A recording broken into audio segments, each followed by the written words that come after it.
Hey guys, कुछ दिन पहले गुरुवार के दिन, दैट टू माणवसा गुरुवार के दिन, लक्ष्मी माँ की कृपा से हमारी फैमिली में एक नन्ही परी आई है और आज हम लोग उससे मिलने जा रहे हैं। और जा ही रहे हैं तो खाली हाथ थोड़ी ना जाएंगे। आफ्टर ऑल बड़े पापा और बड़े मम्मा जो बन गए तो हम लोग डायरेक्टली पहुंच गए मिस वर्ल्ड, जहां से माही की ड्रेसेस आती हैं।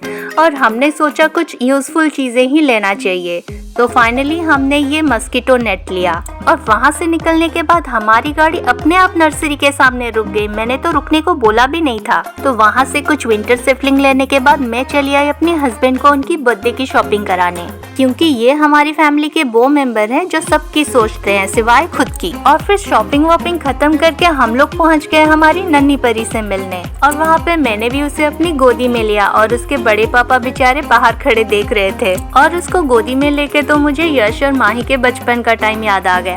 दुनिया की सारी बेबीज की तरह ये भी दिन में सोती है और रात को जाग के अपनी मम्मी पापा की नींद खराब करती है। और वो अभी भी सो रही थी तो हमने सोचा उसे बेड पे ही लेटा देते हैं। तो हमारी साई ने उसे हमारी ली हुई नेट के अंदर सुला के उसको जिप लॉक कर दिया।